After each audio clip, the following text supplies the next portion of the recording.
Good morning, good afternoon, good evening, wherever you are. I know we are joined by many different time zones from USA to South Africa to all the way to India, Nepal, China, Singapore, and multiple countries have joined in. And we're just going to take a few more minutes before we kick off. Give us maybe a half a minute. Okay.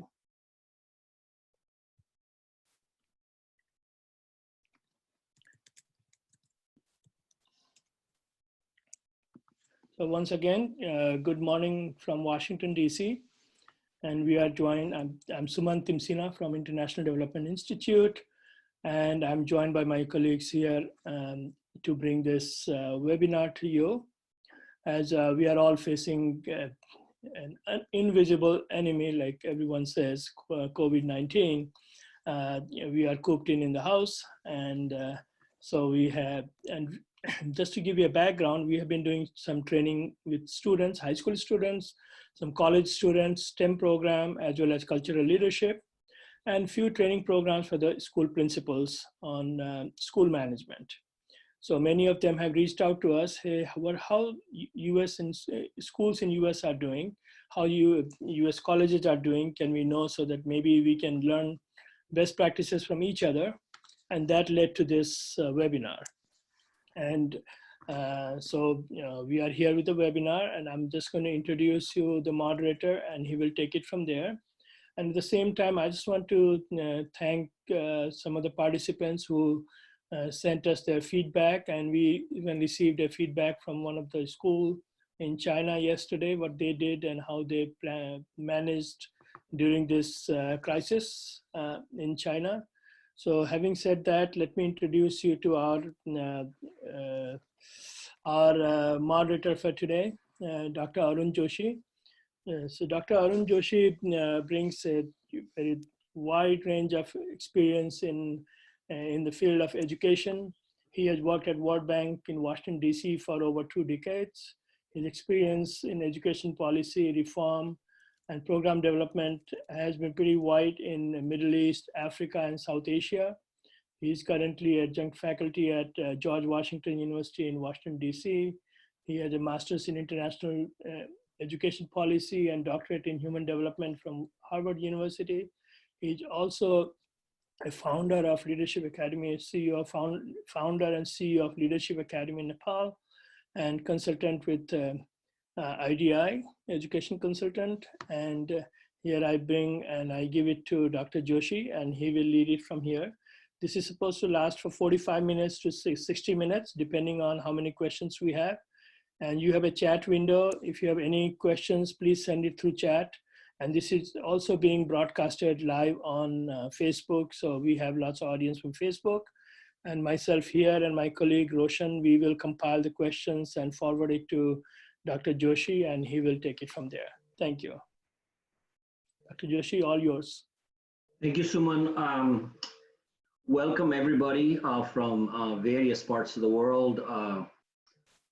It's really, we're really honored to have you all join this, this session for the next 45 minutes to discuss this very, very pertinent topic that is affecting everyone uniformly across the world.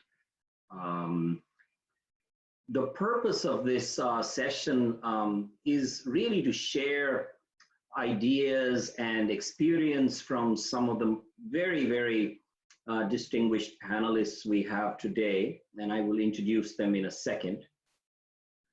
I don't think the idea would be to find very concrete right answers from them or anything like that, because that's not the purpose. It's more to generate food for thought for you to take back, and many of the points that they raise and we discuss jointly would be of value to many of you in one way or another. I think that's the whole idea. It's also just the idea of coming together and being together during this difficult time, sort of a feel-good session for all of us, we hope. And we hope that we can continue to do this during the crisis, which we hope will end soon, as soon as is possible. But you know, it's a way to come together and feel that you're not alone in this. You know, there are others facing the same kinds of issues. The topics will be very wide-ranging, of course, and you will have an opportunity to also ask questions, as Suman has already said. The whole issue boils down to, I think, this whole notion of this issue of social distancing, which has generated a whole host of issues for school leaders and teachers and parents and students, all of them. And of course, I mean, within our sector, and you're talking about learning issues. You know, how do they learn in this kind of environment? How do we assess during this kind of environment? What kind of physical and mental health issues are pertinent for students during this time, which is extremely difficult, and they're cooped up in their homes. For teachers, you know, they have to change the pedagogical styles if they are going to be using online.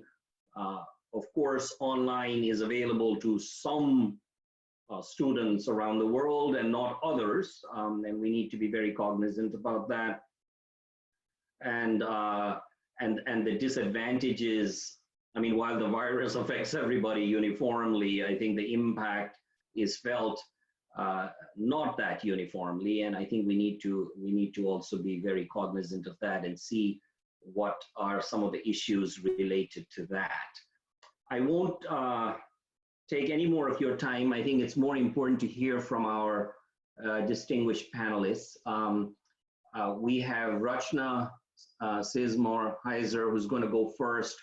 I'm going to introduce her, but we also have Padmanabhan, Seshaiyer, who's professor, and Mamadou, Gueye. They all bring very, very different perspectives to this.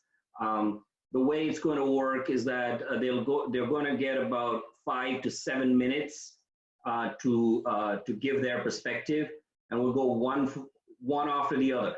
I'll introduce them, they'll go, and then another introduction, and we'll finish that, and then we'll have the question and answer. And subsequent to that, we'll have some closing remarks. And hopefully, you know, if as needed, we may do other more specialized versions of this in different areas that we want to focus on.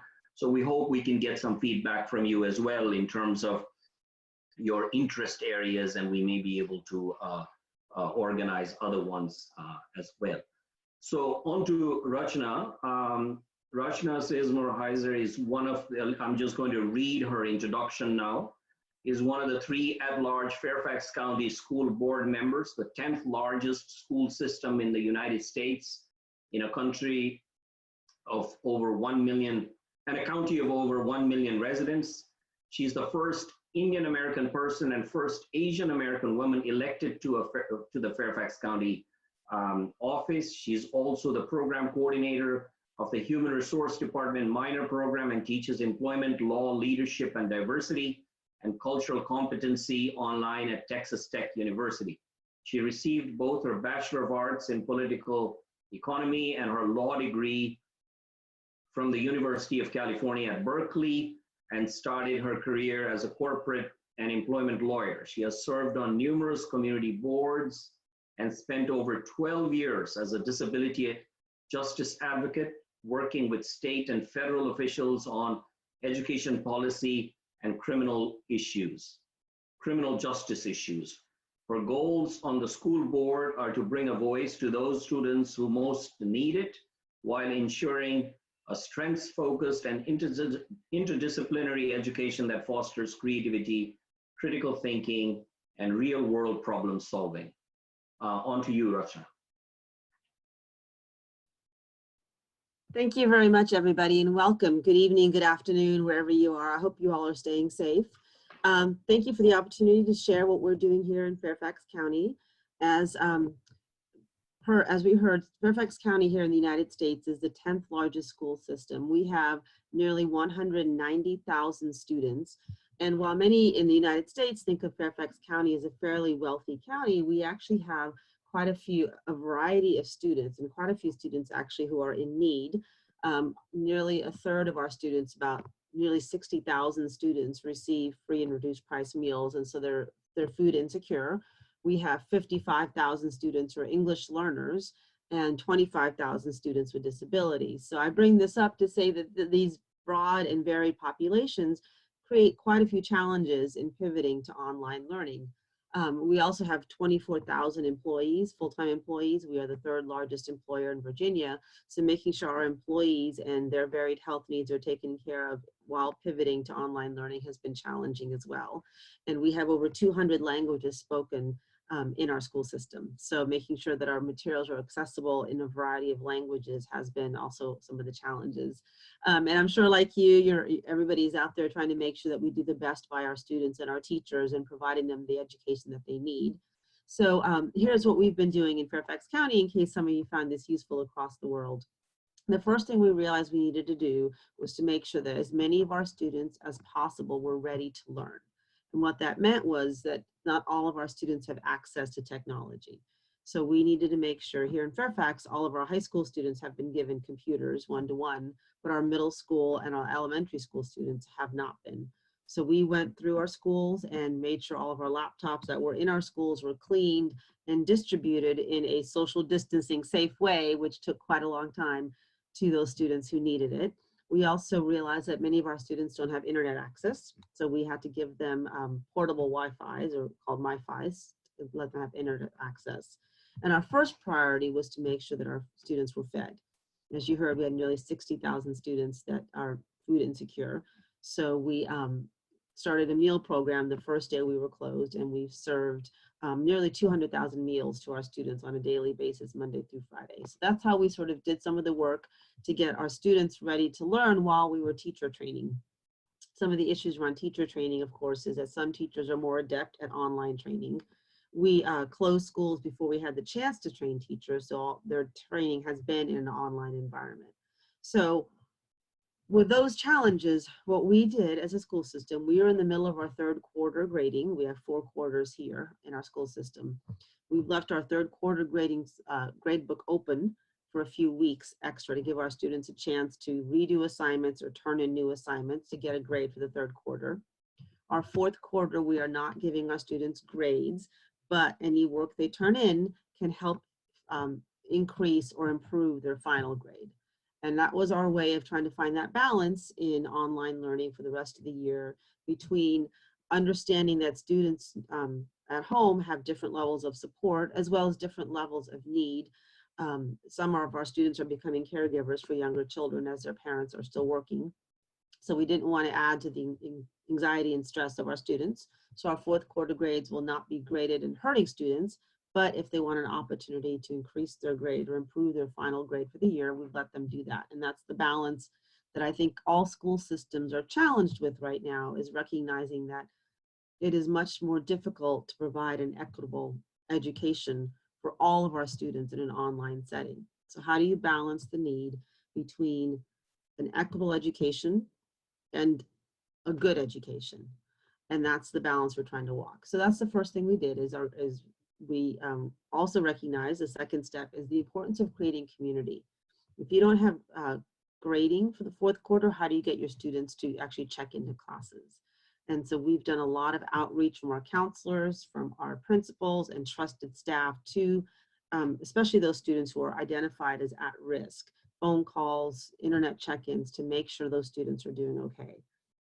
Meanwhile, we've planned our education around sort of a 3-step process, a different process for our elementary school students, then for our middle school students, and then for our high school students. Here in our school system, elementary school students are kindergarten through 6th grade, middle school are 7th and 8th grade, and high school is 9th through 12th grade.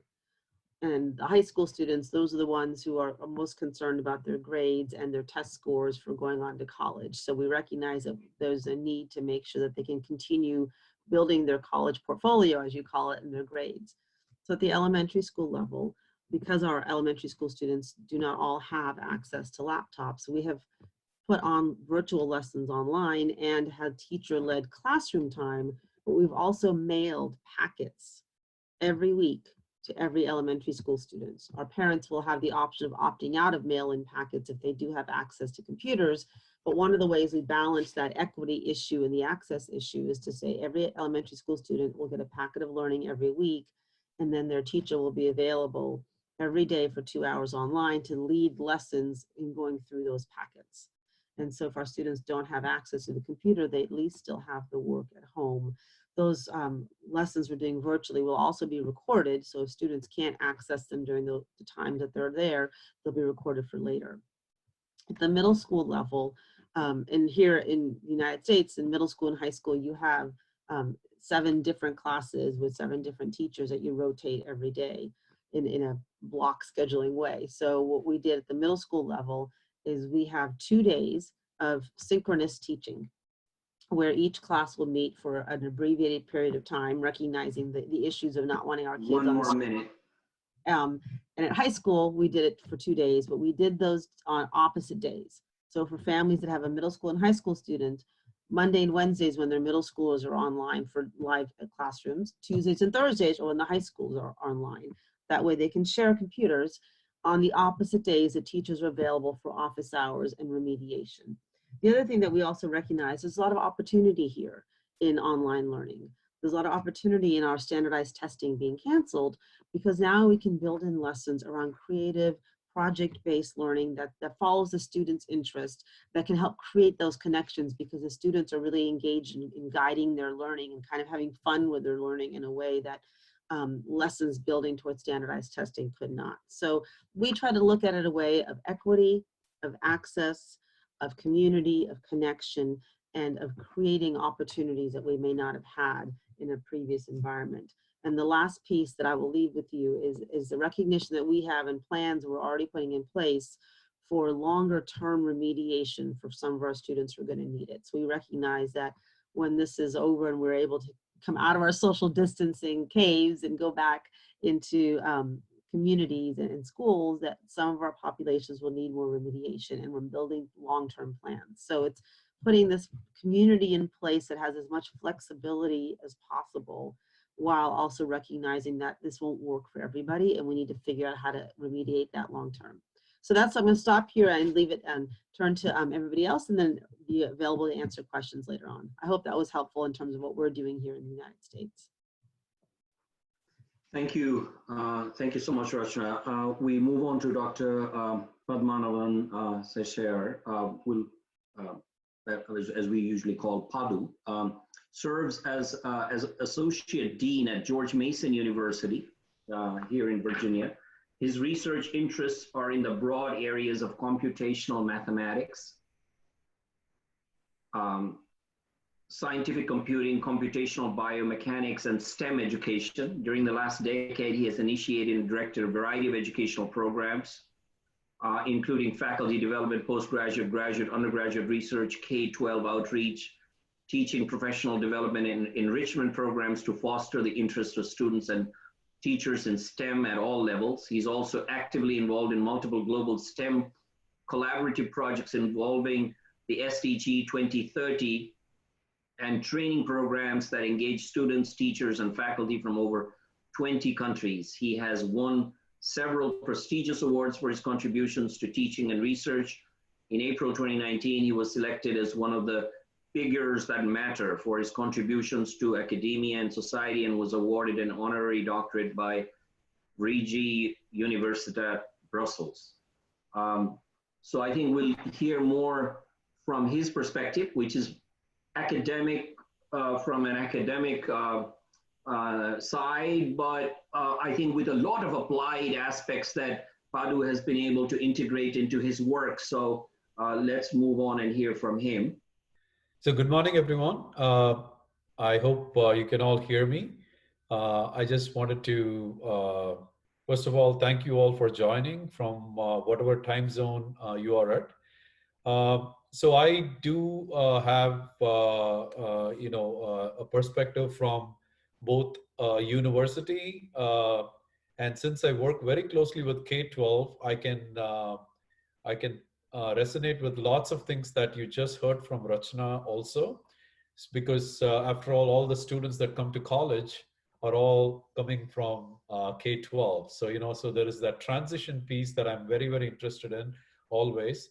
And I'm going to be talking about four things, and as Rachana ended, yes, COVID-19 has presented a lot of challenges, but I also want to look at the positive side of what we can take advantage of from COVID in terms of opportunities. So I'll try to share both in the next 5 minutes.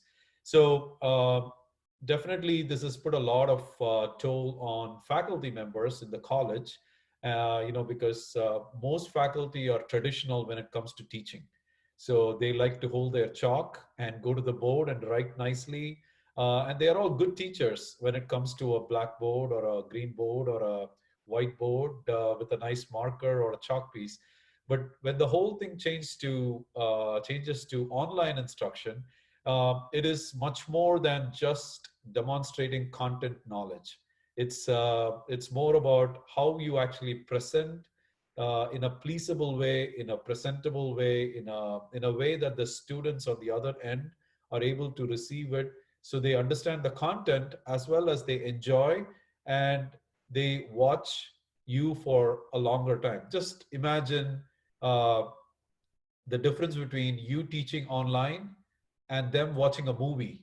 If the movie can glue them for a longer time, it's can you actually glue them exactly the same way as watching a movie? And that's exactly, in my opinion, what online instruction should be like.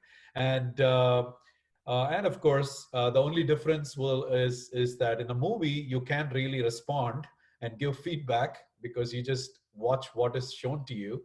But you have the opportunity here to get feedback from the students. So definitely all the faculty, all the educators I know are really learning how to actually take their content and make it in a presentable way online.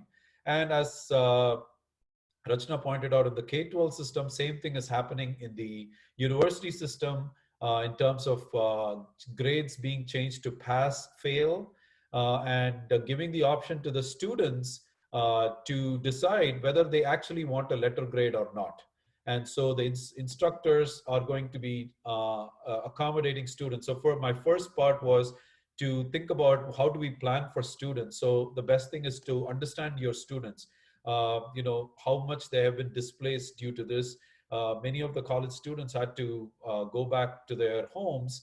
If they were from the United States, that was much a little easier that they can go back to their homes. But there were several international students that come to study in the United States. And they didn't have a way to go back home, primarily because they didn't have home outside of the university. Two, there were travel bans. So they're stranded right now, where to actually stay and things like that. So there's different difficulties that's going on there. Of course, many of these international students are working on campus. So their on-campus employment has been canceled, which means they don't earn money. So, many of the students are actually depending on these simple things to actually live a decent life. And then as was pointed out, the most important thing is to communicate care for the students. So, mentally prepared. I mean, students are humans first, after all. So they need to feel connected to, and understood by their college or K-12 or university system. And so the language that we use to communicate about response to COVID, it matters a lot, actually. Okay. And so the communication piece is super important. And serving not just students, I want to say serving all students. And this is extremely important. So, which means, students that maybe in locations where resources are limited, internet resources are limited, or, how do you actually translate instruction to their case and things like that. So, of course, along with what all the resources that Rachana said, one of the best things to use is TV right now.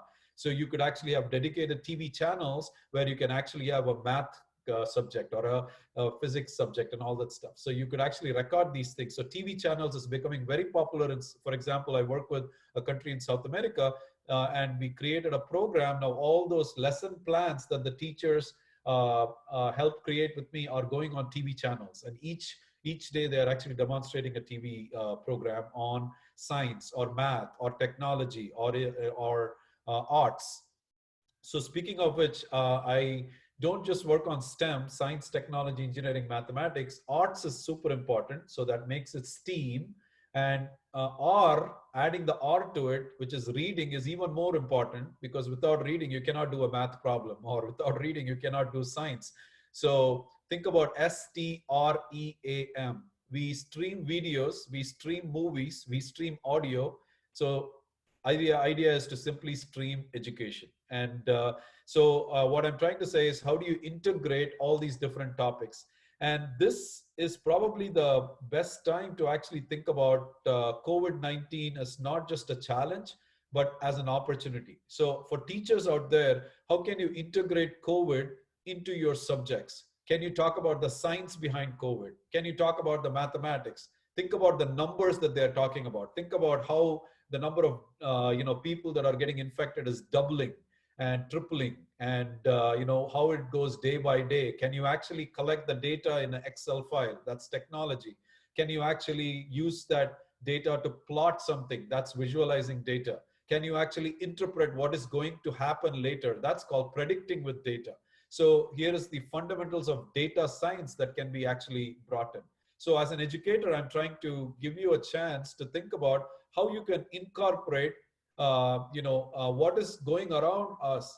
So I see a question from, how can these students at home learn about, from Nepal, I see saying, how can they actually use these things when they're displaced from school? Well, they're watching news every day. They can actually record these numbers. They can try to find patterns. They can find there are sequences. They can put it in a, just paper and pencil and actually see, talk about graphs. So they learn about mathematics and things like that. So I think, so who do we need to train? Not just the, maybe there are youth, siblings, but parents can be trained on these things. So they are also at home. So parents is a very important class of people that we need to one more minute also in terms of training.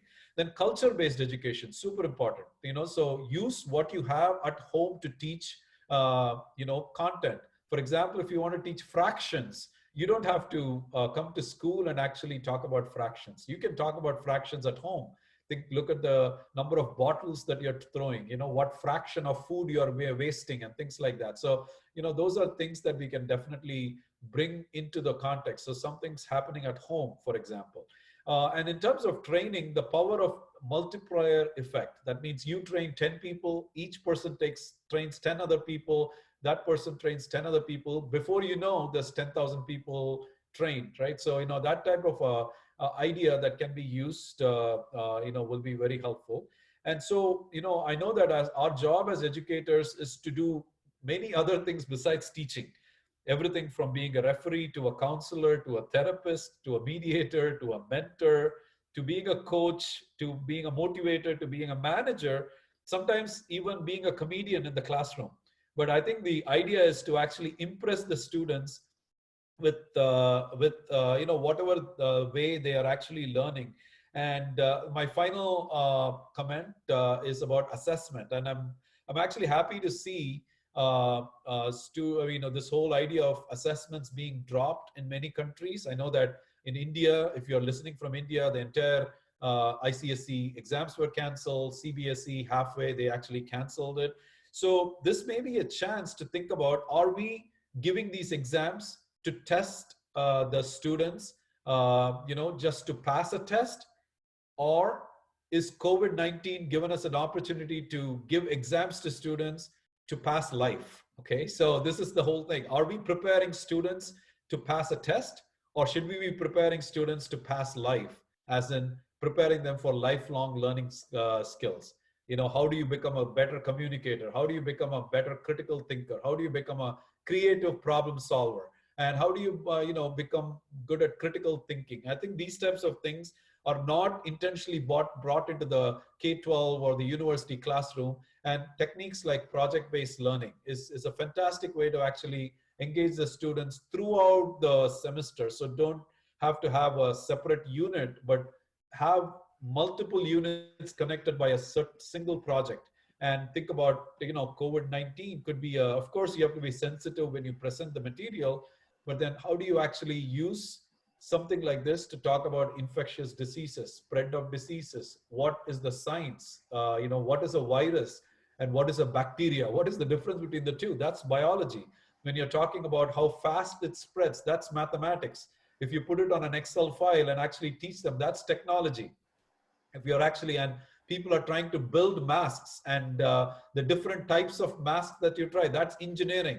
Okay, so there's STEM everywhere. And then of course you don't do anything before drawing a model, so that's arts for you. And then you have to communicate all these things, so that's literacy. So wherever the students are, it's a very important thing for them to actually be able to integrate these things. And I guess, Arun, I'm not sure if my time is up, probably. Yeah. Okay, so I will stop here, and I'll be happy to answer more questions. Thank you for the opportunity. Yeah, of course. Thank you, Padu, very much. And you know, Rachana and Padu, you're already getting questions, so you will also get opportunities there. And I hope this will be a very engaging session. Let's go on to Mr. Mamadou Gueye, who is currently the upper school principal of Sidwell Friends School. The Sidwell School is one of the most well-known schools in the Washington, D.C. area for many, many years. And he has had a very long career there since 1989. He was also the academic dean. He's currently the chair, of course, of the Department of Modern and Classical Languages, where that has been his background, teaching French. He's founder and president of La Francophonie, which has this exchange program between France, Senegal, bringing students in these exchange programs. He has a master's degree in French in curriculum development from Michigan State University, and has published in a variety of papers and journals. On to you, Mamadou, please. Thank you. Thank you so much for that generous introduction. And I will be brief because a lot I was going to share has been shared by my colleagues. We are on unprecedented times, and here we are.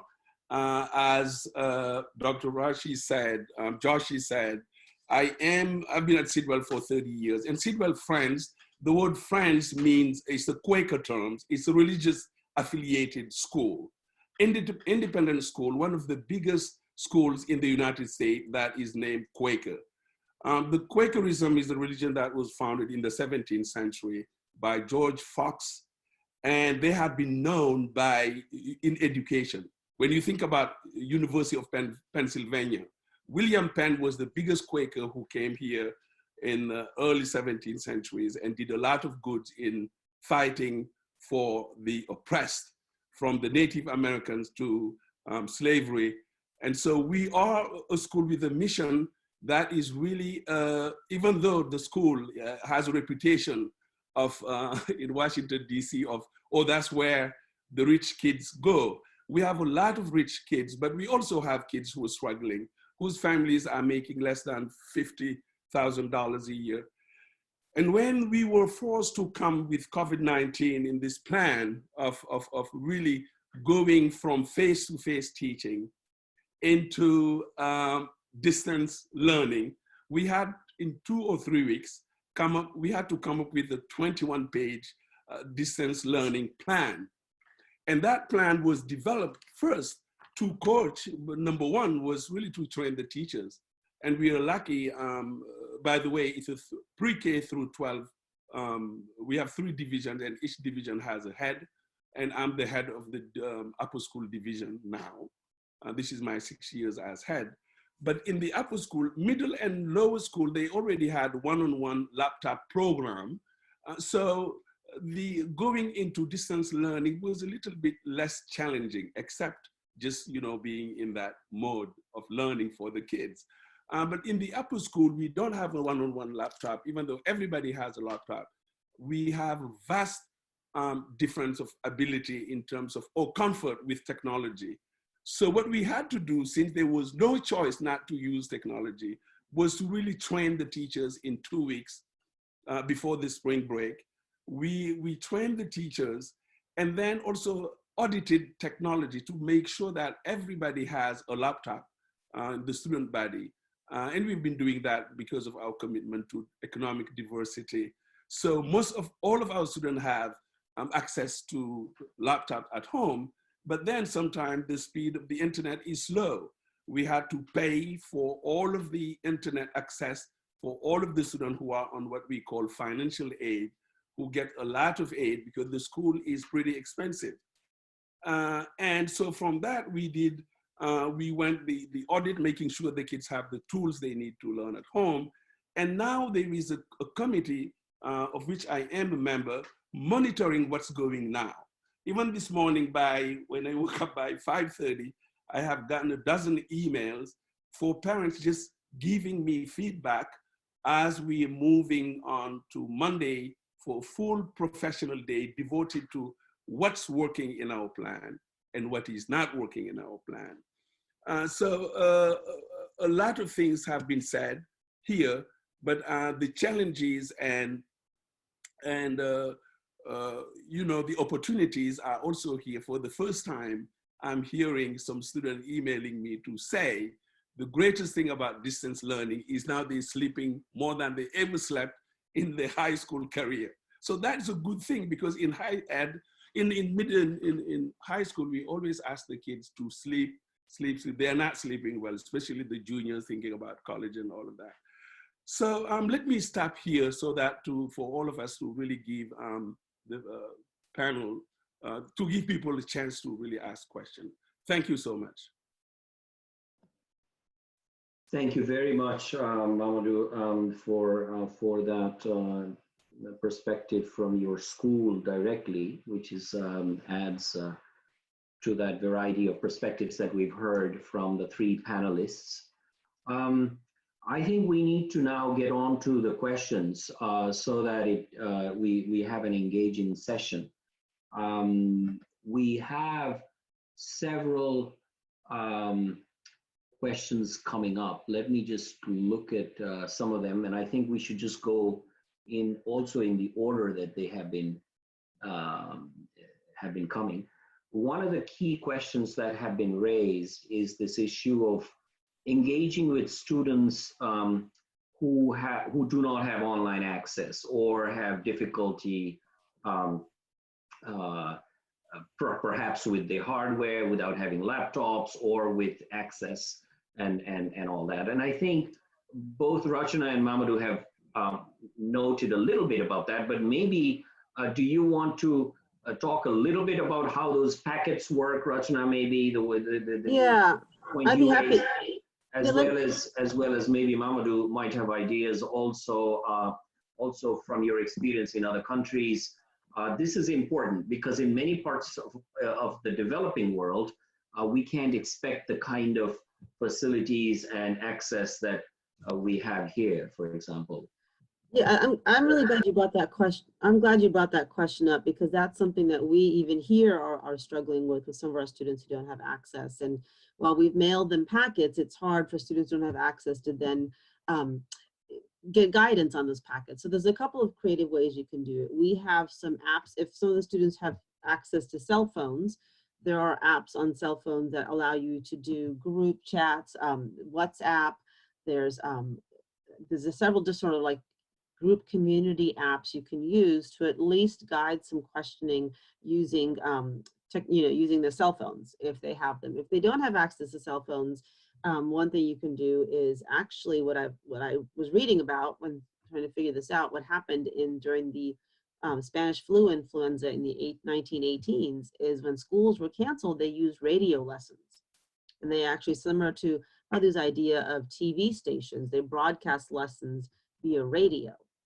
And so again, I don't know exactly what the access levels are, but if there is a radio access level, or even if they can access the radios or things like that through cell phones, you can broadcast lessons. Again, I would recommend, as someone who teaches online at the college level, when you're broadcasting lessons, whether it's TV or radio, you keep them very, very short and brief, and then you record them to have them accessible later on. But I think it's a time to be creative in the way we deliver lessons, and whether that's using the technology through our cell phones, if our students or families have access to that. and whether, or using old-fashioned things that we don't think about anymore, such as radio to deliver lessons, and trying to have them recordable and accessible later on to those who can't access them. But I can't overemphasize the mailing of packets if that's something that our school has the resources to do. And you can send instructions with those packets as well. It's not perfect, which is why we're making plans for remediation for certain groups that we know are going to need more remediation, but it's something.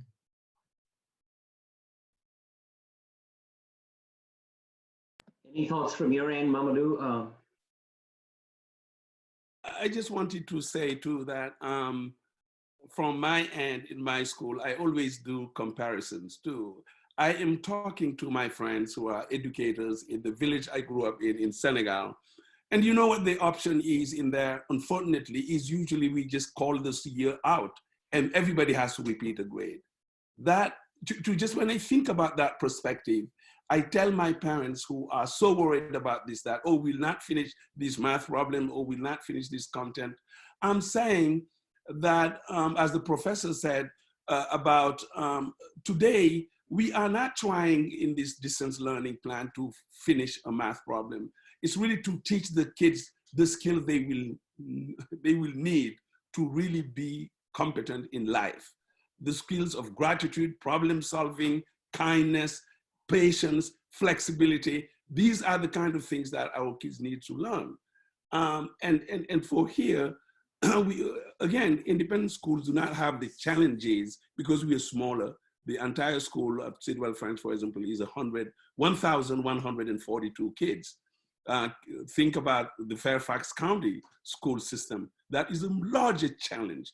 Look at the whole state of Senegal, larger challenge, because people don't even have radios or iPhone, or even if they have an iPhone, they cannot pay for the service.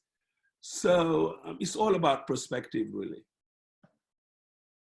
And I think you've mentioned a very important point, which is that I think it is under stress that we also can innovate and sometimes innovate dramatically, and also it is under stress that we have the opportunity to teach our students how to, rationally and in a sane manner approach the crisis, as opposed to, as parents and as teachers and as schools, not to be too reactive and very, superficial in our responses, but rather be more systematic and support them in a very systematic way.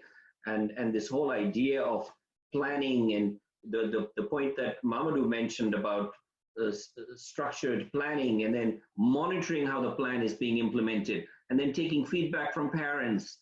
I think that's an excellent point that you've raised there. Related to this, there are questions related to the differences in virtual teaching to elementary school students versus slightly higher level students. And I think that came up as well. And I think related to that is also the scheduling aspect, which is that maybe if there are siblings in schools and there's only one laptop in the house, if you staggered it and said, okay, you're going to have 2 days of elementary teaching and then 2 days of secondary teaching, then maybe they're able to share the laptops and all that.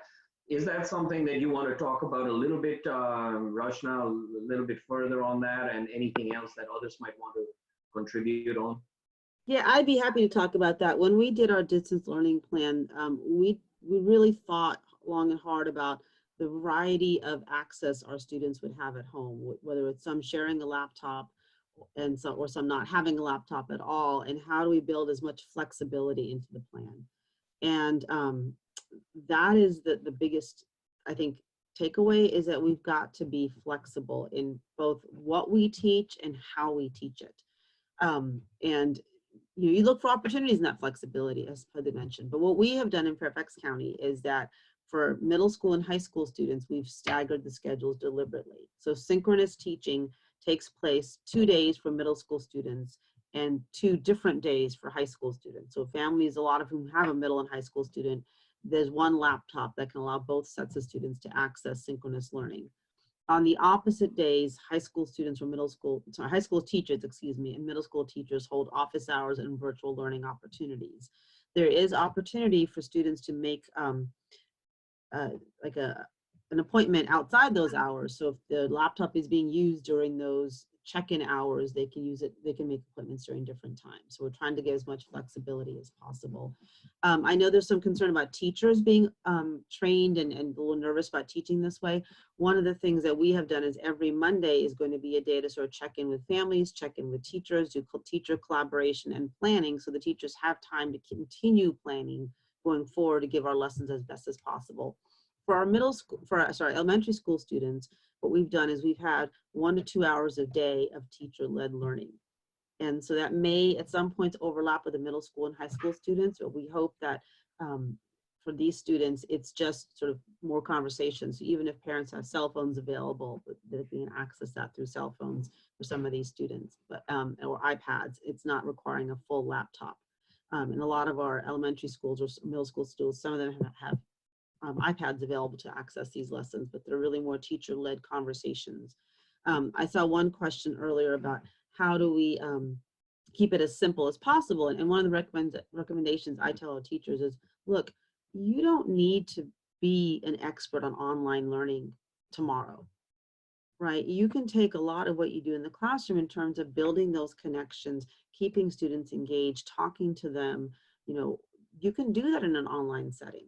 In fact, it's more important to be flexible in an online setting. You can talk about, have conversations with students, and let those conversations lead you to learning. One of the things I talk about is ask the students if they're going out for a walk or in their backyard, what do they see? And then have a lesson built around what they see, whether it's a plant they see, stars in the sky, you know, a clearer night sky than it used to be. Build a lesson around that, be flexible. They're still learning, right? So let go of what we thought learning should be for this time and be more flexible on how we think learning is. But yes, staggering schedules and recording things as much as possible. And again, not underestimating the variety of ways we can reach our students, even if it's old-fashioned phone calls, mailing.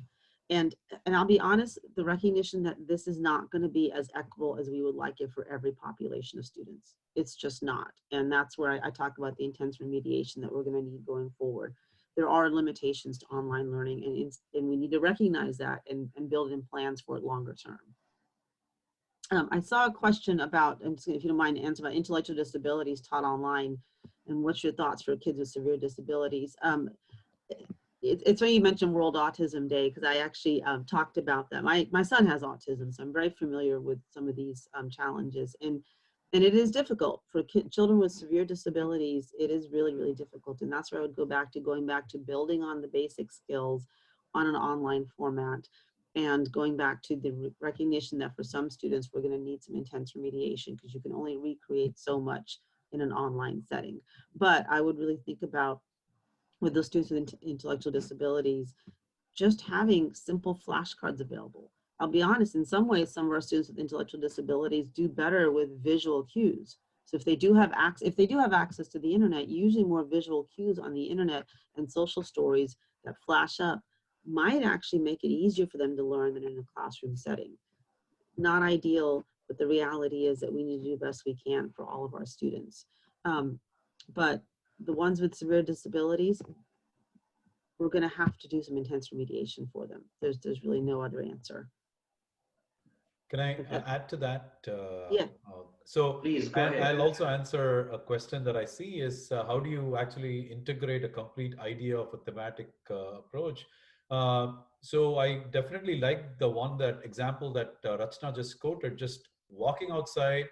Maybe it's not a great time now, but you know, looking at the stars and asking questions. So you know, I talked about on the chat about a simple approach that you can use on WhatsApp.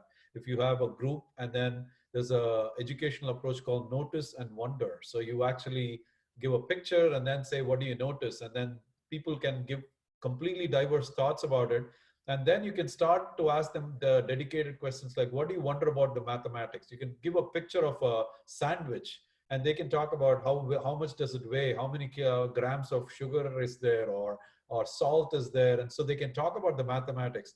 Now, related to that notice and wonder, there is another educational approach, which I really encourage you to think about. It's called the 5E instructional design. Step number 1 is engage the students. And this is exactly like what Rachana was saying, is don't give away the answer, but engage them with the question. And second E is about explore. So make them explore, make them try to think about it. And it's completely okay to make mistakes. That's the best part about having kids just shouting out answers and all that stuff. And this could be a challenging problem. You could ask something like, if I were to stack a dollar bill, 1 million of them, will it reach the Mount Everest? So you're giving them questions, and you could, if it's high school students and you want to challenge them a little bit, I can tell you that I'm actually working with some students and asking them, are we going to meet the demand of the ventilators that are needed for patients, for example?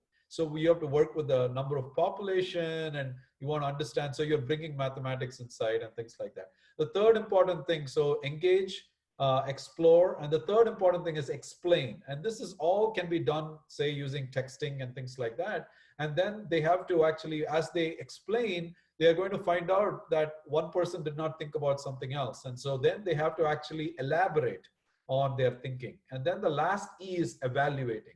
Now, it's not the teacher evaluating the students, but it's students evaluating students. And that's a very powerful concept. So this 5E instructional design, engage, explore, explain, evaluate, elaborate and evaluate, is a very powerful way to bring it in. And so in terms of the thematic integrated, there's several things that you can think about. Fairfax County, I worked with a group of teachers, actually several schools last year or year and a half, they used a concept, a project called the Butterfly Garden.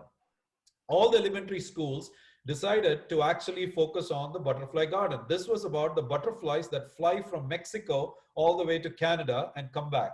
So as they go from Mexico to Canada, what all happens to this monarch butterflies? First of all, what is a butterfly cycle? There's the science that you are talking about. What states does it go through? That's the geography that you're talking about. How fast do they cover distance? So distance equals rate times time. That's basically, you can bring out mathematics in it.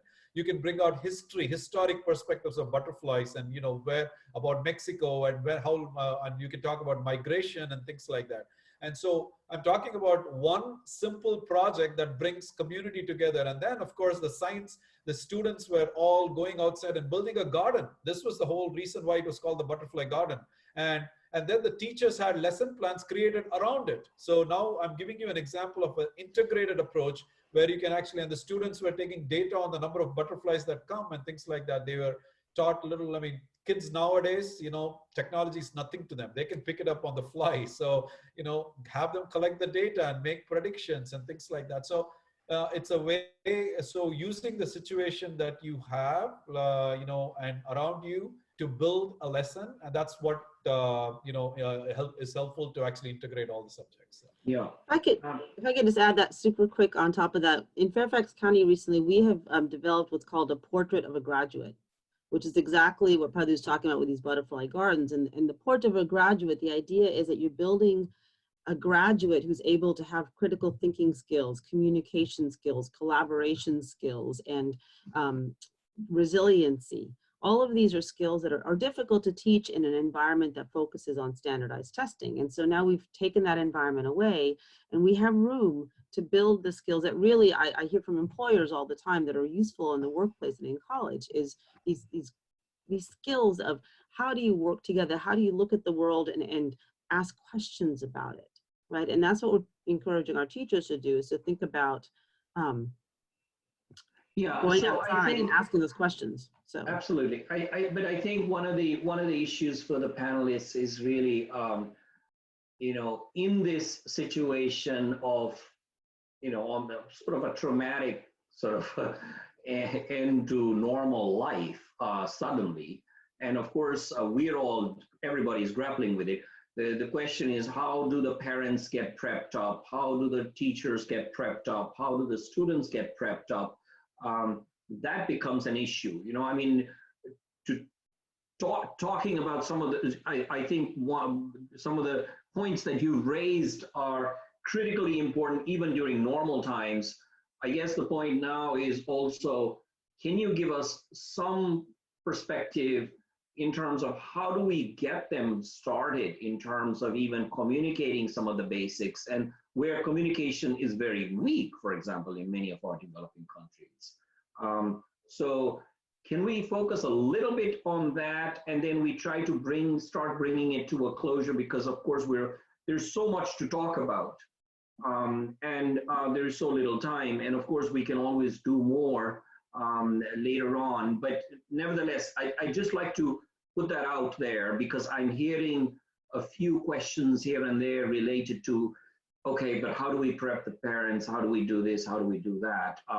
At the very beginning, when this is just starting. And because even teachers don't know how to. So have you done teacher training at the very beginning? How did you get across some of these ideas to the teachers in the first place, in terms of how they need to get started, how they need to do this online? How do you communicate that with the teachers? So this is especially for Mamadou and Rachana, I think. I think for in our teacher training session, as one put it, one psychologist put it, all of a sudden we are into distance learning. This was not really planned for. And even distance learning is hard, even if it is planned for. So first of all, we tried administratively to really ask our teachers to aim low and hit their target. So the point was not to really replicate what is going on in face-to-face teaching. And we started from there. That's when I talk about journaling. If you are a history or English teacher who's struggling because you cannot have a synchronous, you don't know how to run a Google Meet or Google Hangout, we'll train you. But before we get there, because we're starting work in 2 days, these are ideas. You may ask the kids to take a long walk distance, not being in groups, and come back and journal on what they're reading. So the training is really ongoing, because what we've asked of teachers, when you think about it, is someone, for example, you come to your job one day and you're told that you need different set of skills. Our teachers have been trained to teach face-to-face, some of them for over 30 years, and one day they're required to teach 60 to 70 kids online. And online teaching in general, even if it is planned in advance, is a challenge, let alone when it's an emergency distance learning. So I think, and also just I want to add that we've been extremely sensitive in the training with teachers who have younger children, small children at home. They have 3 jobs. They have the job of taking care of the kids, the job of cooking and cleaning, and the job of teaching. Parents have 3 jobs too. So we came up with what I always told them, with existential flexibility, where we want to keep the kids engaged, but cut 10 to 15 to 20% of what you would have covered for the last quarter. Teachers have to cut, and that is hard for them, because they are, especially in independent school, teachers are perfectionists. They don't want to fail the kids. And we're telling them, no, you have to lower your bar, so to speak. I can't believe I'm saying this as principal, but I really have told them the kids are overeducated already. And you know what, they're losing nothing, because health is more important than education anyway. Yeah, I would agree. I'm just going to add to the biggest piece we did to train our teachers is to name the issue, and to name the uncomfortableness of transitioning to online learning, and to tell them, similar to what Mamadou said, we recognize that they might have small children at home. They may be ill themselves. So we built a shorter work schedule. We told them you can do as much or as little online as you can. It can be just conversations. I saw one of the questions of a country where they don't have access to a lot of these skills. How do we do the teacher evaluation? And we're telling the teachers, look, we're all new to this. We have, just like you may have lower expectations for your students, we have lower expectations for what we expect you to be able to get done. And if it means that you're teaching through talking about what the students are doing, and asking them again to journal things, or to walk around and talk about what they see in their house, or what may be going on, or from the news, those are the types of things that's okay to teach them through. Many things can be ways to teach. And so the first thing we did was, and we also recognize the mental health aspect of this for our teachers and for our students. This is a trauma to the way we did our lives. And so a lot of our teacher training started with recognizing the mental health aspect, naming the elephant in the room, and that some teachers are more comfortable with this than others, and giving them permission to not be as good as they would have been in the classroom, and giving them permission to not teach as much. It's one of the reasons we have no grades for the fourth quarter, because it takes that pressure off our students. But it is resetting expectations is what's key here. Great. Well, thank you very much. I think one of the points that was coming towards the end here, Shanta Dixit put it out. Great to know that she was actually online. Life skills, I mean, this is part of that flexibility that both Mamadou and you spoke about, Rachana.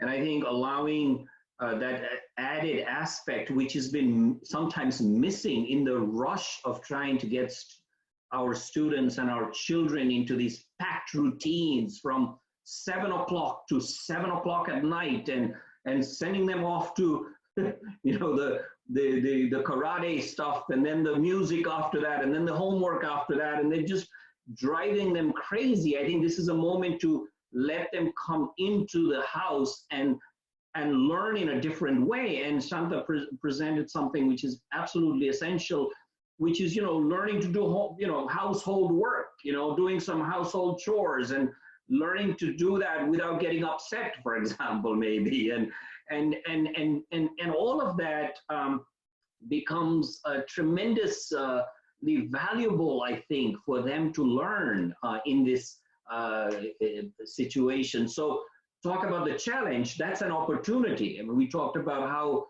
this can allow, Padu talked about how this can give us opportunities, and I think that is one of those. So let me try to, I think we should just, pretty much we're out of time. I think I have to go back to Suman.